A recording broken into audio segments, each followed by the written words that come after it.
आज की कहानी है राख की रस्सी।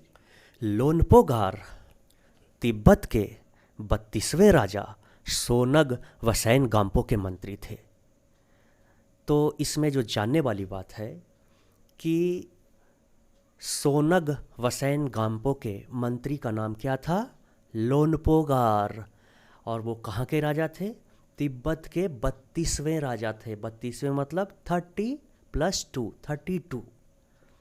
अब जो लोनपोगार थे वे अपनी चालाकी और हाजिर जवाबी के लिए दूर दूर तक मशहूर थे। चालाकी मतलब बुद्धिमानी। जो आदमी बुद्धिमान होता है उसे हम चालाक कहते हैं।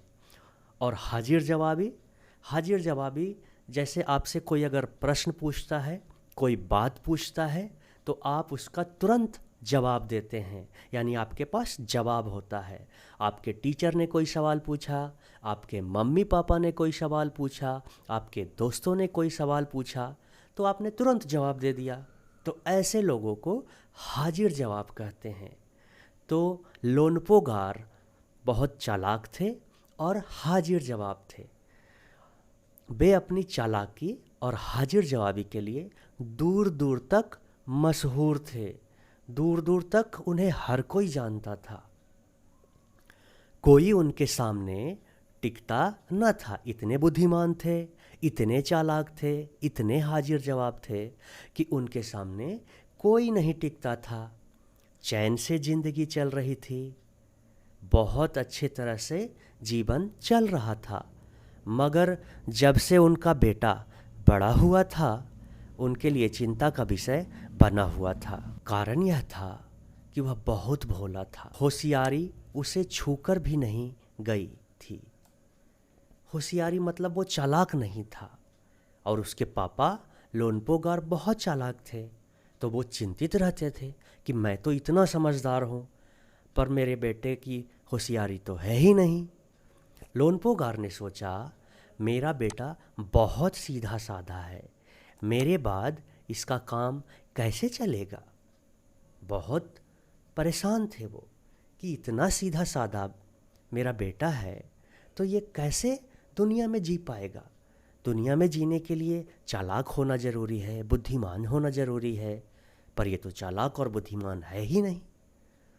एक दिन लोनपोगार ने अपने बेटे को 100 भेड़ें देते हुए कहा। भेड़ें जिससे ऊन बनते हैं, तुम इन्हें लेकर शहर जाओ, मगर इन्हें मारना या बेचना नहीं है। मतलब लोनपोगार ने अपने बेटे को 100 भेड़ें देते हुए कहा, तुम इन्हें शहर लेकर जाओ, मगर इन्हें मारना भी नहीं है और बेचना भी नहीं है। इन्हें वापस लाना 100 जौ के बोरों के साथ। जौ खाने का एक अनाज होता है, गेहूं जैसा ही होता है। तो वो बोले कि इन्हें बस ले जाओ, इन्हें मारना नहीं है, इन्हें बेचना नहीं है, बस 100 जौ के बोरे तुमको इसके साथ लेके आना है। इसके बाद उन्होंने बेटे को शहर की तरफ रवाना किया। लोनपोगार का बेटा शहर पहुंच गया, मगर इतने बोरे जौ खरीदने के लिए उसके पास रुपये ही कहाँ थे। कोई भी चीज़ अगर हम खरीदेंगे तो उसके लिए एक कीमत देनी होगी, मगर वो रुपया उसके पास था ही नहीं। वह इस समस्या पर सोचने विचारने के लिए सड़क किनारे बैठ गया, मगर कोई हल उसकी समझ में ही नहीं आ रहा था। वह बहुत दुखी था। उसे तो 100 जौ के बोरे घर ले जाने थे। अगर वो नहीं ले जाता तो पिता उसके घर जाने ही नहीं देते। वह बहुत दुखी था। तभी एक लड़की उसके सामने आ खड़ी हुई। क्या बात है, तुम इतने दुखी क्यों हो? लोनपोगार के बेटे ने अपना हाल कह सुनाया। उसने अपनी सारी बातें बताई कि मेरे पापा ने कहा है इन भेड़ों को मारना भी नहीं है, इन्हें बेचना भी नहीं है, और 100 जौ के बोरे लेके आना है। इसमें इतना दुखी होने की कोई बात नहीं, मैं इसका हल निकाल देती हूँ। इतना कहकर लड़की ने भेड़ों के बाल उतारे और उन्हें बाजार में बेच दिया। आप तो जानते ही हैं, भेड़ों के बाल से कंबल बनते हैं, चादर बनते हैं, गरम कपड़े बनते हैं। तो उनके बाल बेचने से पैसे मिले। जो रुपये मिले उनसे जौ के 100 बोरे खरीद कर उसे घर वापस भेज दिया। लोनपो गार के बेटे को लगा कि उसके पिता बहुत खुश होंगे, मगर उसकी आप बीती पर उन्होंने ध्यान नहीं दिया। अब उनके बेटे की क्या चालाकी थी उसमें? चालाकी तो उस लड़की की थी। तो उनके पिताजी ने सोचा इसमें मेरा बेटा का कोई चालाकी नहीं है, तो वो उस पर ज़्यादा ध्यान नहीं दिए। दूसरे दिन उन्होंने अपने बेटे को बुलाकर कहा, पिछली बार भेड़ों के बाल उतार कर बेचना मुझे जरा भी पसंद नहीं आया।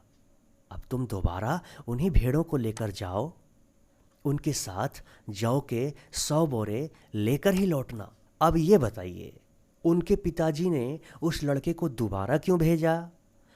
जाहिर सी बात है, पहली बार में उसने अपना दिमाग तो लगाया नहीं था।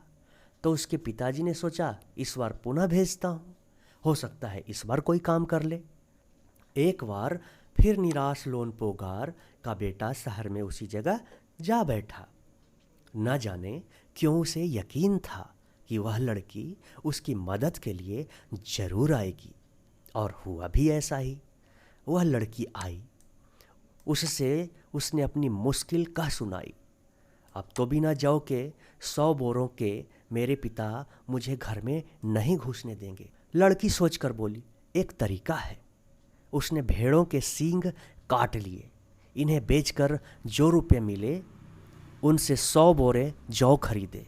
बोरे लोनपो गार के बेटे को सौंप कर लड़की ने उसे घर भेज दिया। भेड़े और जौ के बोरे पिता के हवाले करते हुए लोनपो गार का बेटा खुश था। वह सोचने लगा, अब तो पिताजी खुश हो जाएंगे क्योंकि मैंने उनका काम कर दिया है। भेड़ें और जौ के बोरे पिता के हवाले करते हुए लोनपो गार का बेटा बहुत खुश था। उसने विजय भाव से सारी कहानी कह सुनाई। विजय भाव से मतलब कि अब वो सोच रहा था कि ये काम तो मैंने कर ही दिया, जो मेरे पापा ने मुझे बताया था वो काम मैंने कर दिया। मगर ये बात सुनकर लोनपो गार बोले, उस लड़की से कहो कि हमें 9 हाथ लंबी राख की रस्सी बना कर दे।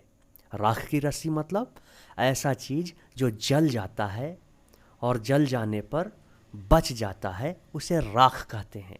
आपने कभी कागज़ जलाए होंगे या कुछ भी जला होगा, तो उस जले हुए चीज़ का जो बच जाता है उसे राख कहते हैं। तो अब लड़की को 9 हाथ लंबी राख की रस्सी बना कर देना था।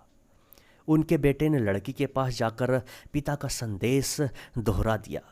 लड़की ने एक शर्त रखी, मैं रस्सी बना तो दूंगी मगर तुम्हारे पिता के वह गले में पहननी होगी। लोनपो गार ने सोचा ऐसी रस्सी बनाना ही असंभव है, क्योंकि राख की रस्सी कभी बनेगी क्या। इसीलिए लड़की की शर्त मंजूर कर ली। अगले दिन लड़की ने 9 हाथ लंबी रस्सी ली, उसे पत्थर के सील पर रखा और जला दिया। रस्सी जल गई मगर रस्सी के आकार की राख बच गई। जब आपने कभी रस्सी जलाई है तो आपने देखा होगा कि सेम रस्सी टाइप का ही जला रह जाता है जब तक कि आप उसे छूते नहीं हैं।